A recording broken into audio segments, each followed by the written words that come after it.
ગાતા તમને ગમે ને, તમને મજા આવે કે ના ગોવિંદ આવું જ સજ્જનબા એ તાલુકદારના દીકરી ગાતા હશે તો એક કડી તમને સંભળાવું સાહેબ કે મને સોમવારે સપનું લાગ્યું, મને સોમવારે સપનું લાગ્યું, એ મારું મનડું ગયું છે કૈલાસ જટાધારી રે, મારું મન ગયું છે કૈલાસ જટાધારી રે.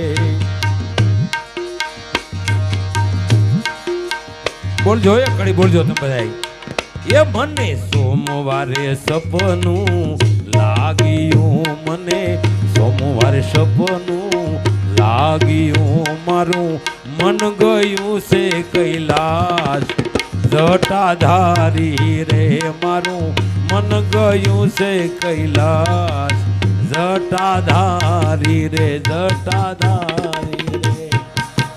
કાયમને માટે એ દીકરી બા છે તે દરબારના દીકરી છે, જાડેજા કુળના દીકરી છે અને તાલુકદારની સંતાન છે સાહેબ. નાના હતા તેથી નામ મંડી લેવા ઓમ નમઃ શિવાય, ઓમ નમઃ શિવાય, ઓમ નમઃ શિવાય એ નારા મીડા લાગવા. એમ દીકરી બા મોટા થયા પછી એનું હક પણ કરવામાં આવ્યું ધાંગધ્રાની અંદર સાહેબ. એ ધાંગધ્રાના સ્ટેટના મહારાણી બન્યા. આમાં ઝાલા રાજપૂત છે, ઝાલા રાણાનું બિરુદ લાગ્યું છે. એમ કહેવાય કે નિયમ હજી છૂટ્યું નથી સાહેબ. કાયમને માટે ભગવાન શિવના નારા લગાવે એનું નિયમ કાયમ ભગવાન શિવની પૂજા કરી અને પછી જ મોઢામાં અન્નનો ગ્રાસ લે. એમાં એક દિને તેડવા આવેલા ત્યાંથી વેલડું આમ કહેવાય દળવી આવે એમાં ડેરી દી ઉગી ગયો. રાતનું હાલતું થયું એમાં આપણી ડેરી આ ગામ આવ્યું અને અહીંયા રાતવાસો રોકાણા, રાતવાસો રોકાણા. દીવ ઉગ્યો, બધા ભેરા ઓળાવ્યા હતા, દાસ દાસીઓ હતા. એને એમ થયું કે હવે આપણે બસ થોડુંક ટીમણ કરી લઈએ, થોડોક ખાઈ લઈએ, આપણે નાસ્તો કરી લઈએ. એટલે સજ્જનમાં એટલું બોલ્યા કે મારાથી ખવાય નહીં. કેમ કે એટલામાં ક્યાંય શિવાલય નથી. ભગવાન શિવનું મંદિર હોય એની પૂજા કરી અને પછી મારાથી ખવાય. પણ જે ખેડૂ હતો ને જે વેલડું હાંકવા વાળો એણે વિચાર કર્યો કે બા એટલામાં શિવાલય નથી તો હાલો ના પાણીને આમ ગારો કરી એમ કહેવાય કે નાનકડું શિવાલય પાર્થિવ શિવાલય બનાવ્યું. અને એ શિવાલયમાં મારો ભગવાન હાજર થયા. ભગવાન ભોળિયો નાથ નમુ ભગવાન ભુવેશ ભૂતેશ નમુ જન વૈદ જનાદિ જવેશ નમુ શમશાન નિવાસી સદેર નમુ દર ગંગ સદા હર પીર. અને આવો કૃપાલુ ઈશ્વર નાગ કોટે ચંદ્ર ભાલે શોભતો ગૌરી બદનમ સાત ગૌરી ઓમકારી ઓપતો અને સિંધુ કન્યા વિષ્ણુ સંગે જ્યાં પાવલા પખાડતી એવો પ્રગટેશ્વર દાદો ભીડ ભંજન નાથ ભાળો. હવે શિવ સમરતું મનવતી ભગવાનને પ્રગટ થઈ જવું પડે સાહેબ. આ એ પ્રગટેશ્વર મહાદેવ. એ સજ્જનભાઈ એમ કહેવાય પૂજા કરી પછી એમ કહેવાય કે નાસ્તો પાણી કર્યા, તીમણ કર્યું અને પછી પોતાના ગામ માવતરને ગામ દળવી ગયા સાહેબ. આ ઈ આપણું ડેરી છે. બોલો પ્રગટેશ્વર મહાદેવ કી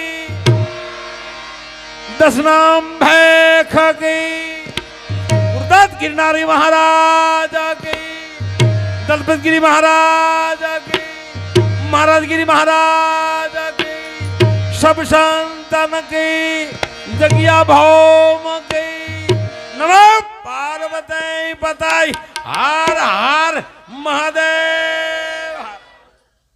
હવે આપણે એવા જ ભગવાનના ધૂન ગાયા, શિવમય બન્યા બધાય. પ્રહલાદગીરી બાપુએ ખૂબ ખૂબ આનંદ કરાવ્યો. અને અત્યારે અહીંયા મોંઘેરા મહેમાન ટીનુ બાપુ જાડેજા અહીં પધાર્યા છે. અને જો કે જ્યાં ભજન હોય ત્યાં એ જાડેજાની હાજરી જ હોય છે. ટીનુ બાપુ ખરેખર રાજકોટમાં અને અહીંયા અત્યારે પ્રકાશ બાપાના કૃપાથી એને ખૂબ જ એનો ભાવ છે. અને અહીંયા આજની તારીખની અંદર બાપુ કાલે અમાસ જ છે ને, ગઈકાલે પણ આવ્યા હતા અહીંયા. વાહ વાહ, ગઈકાલે પણ અહીં પધાર્યા હતા ટીનુ બાપુ જાડેજા ખૂબ જ. અને પોતે બિરબલ. અને અહીંયા તો મેં તમને કીધું કે ભગવાનનો પ્રાદુર્ભાવ છે. બેર બેર કહું હरि नाम को प्रताप बड़ो समरे हरि नाम को तो गज को छुड़ायो है, तारे और पापियों को उतारे अंत आय, ऐसे क्यों भूलो तू अजा मिल को उतारो है, हरणांकश मारण तारण प्रहल हाथ थी थोड़ी अरु थोड़ी स्तंभ सिंह रूप तारो है, सामत बनंत ऐसे प्रभु क्यों भूलो सठ, हरि गुण गायो तो परम पद पायो है.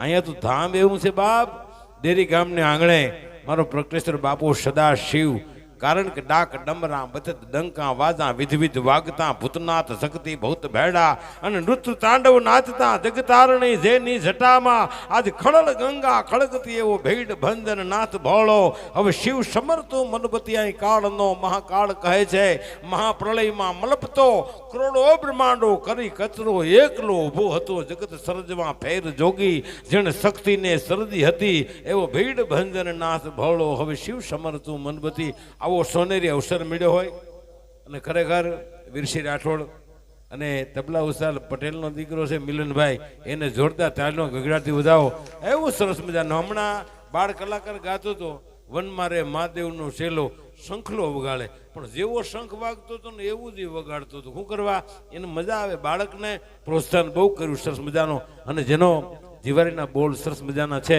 પણ આપણે એવા જ ભજનના માહોલ ઉપર અને અહીંયા તો મેં તમને કીધું એમ કે અહીંયા સદગુરુનું ચરણ છે છેઠ આદિ કૈલાસમાંથી ભગવાન શિવજી વિરાજમાન છે ત્યાં આપણા યશુગીરી બાપુ જઈ આવ્યા અને પાછા આપણી વચ્ચે આવીને બેઠા છે સાહેબ તમામ જોકે દશનામ સમાજની અંદર તો આપણું હરતું ફરતું શિવાલય છે મારો બાપ ખૂબ આપણને મજા આવે આનંદ આવે અને જ્યાં ભજન હોય ત્યાં મુકેશગીરી બાપુ આપણું ડેરી એક જ નહીં પણ જ્યાં ભજન હોય ત્યાં પછી ગિરનારની અંદર હું એમ કહું કે જે અટલ અખાડા હોય દશનામ જૂના અખાડાની અંદર બુદ્ધગીરી બાપુના થાણા પછી ન્યાય પણ સાહેબ એવું આનંદનું લહેર આવે સાહેબ જ્યાં જ્યાં દશનામ સંતો બિરાજતા હોય ભજન ભાવ થતા હોય ત્યાંની અચૂક હાજરી હોય અને અહીંયા શ્રાવણ મહિનાની અંદર બાપુએ પ્રહલાદગીરી બાબુએ એવો શિવમય બધાને બનાવ્યા સાહેબ એક ધૂન વિચાર કરો હમણાં અમે જનકપુરી બાપુને બેઠા હતા મને કે ગોવિંદભાઈ બાપુ એક જ ધૂન ગાય આખું ડેરી ગામનું એટલું પબ્લિક મને કે આપણે ડેરીએ ભજન ધૂનમાં આપણે ભક્તો ઘણા થતા સાધુ સંતો પણ એટલા માતાજીઓ નહોતા થતા બહેનો એટલા નહોતા થતા છતાં શિવ ભજનની અંદર બધાને મજા આવે એવો એક રસ કરી અને પ્રહલાદગીરી બાપુએ એવી ધૂનની મજા કરાવી સાહેબ નકર આપણે હોવું જોઈએ હાવ હેલા હેલી ધૂન હોય ને તો ભગવાન શિવની બાપુ તારી ધૂન લાગી ભોળા તારી ધૂન લાગી પાર્વતીના પ્યારા તમારી ધૂન લાગી હાવ હેલું છે પણ એ ધૂનને એવી રીતે લડાવી છે સાહેબ દેવાંગીરી બાપુ કે આપણને પોતાને એમ થાય અને બધાયને અને એવી આમ ધૂનથી આમ ચડિયાતું થતું જાય છેલ્લે એવું કહી દે કે આ લાખ લાખ તમારી પળ વહી જાય છે આ જિંદગી હું કામની ભલામણા શિવનું નામ રટી લે એવો જો નાદ અંદરથી થતો હોય સાહેબ એવી ધૂન જો આખા સૌરાષ્ટ્રની અંદર તમે જ્યાં યુટ્યુબમાં તમે ચેનલ ચાલુ કરો ને સાહેબ તો એની અંદર એ ધૂન આવતી હોય અને મજા આવતી હોય અને એ ધૂનમાં આપણે કે ભાઈ આપણે તબલા ઉસ્તાદ તો કે એ જી નામ બાપુ આ વિચાર કરો નાના વડાડાથી હા આપણે એવા ને એવા જોકે પોતે સાઉન્ડવાળા છે સાઉન્ડ એવા વગાડ્યા પણ અહીંયા તો પોતે તબલા એવા સરસ મજાના વગાડ્યા જેટલાનો ભાવ આપણે જેટલો ગાવા બે એટલું ઓછો છે સાહેબ પણ બધાયને મોજથી હવે એવા સરસ મજાના આપણે ભક્તિ ભાવના ભજન લઈ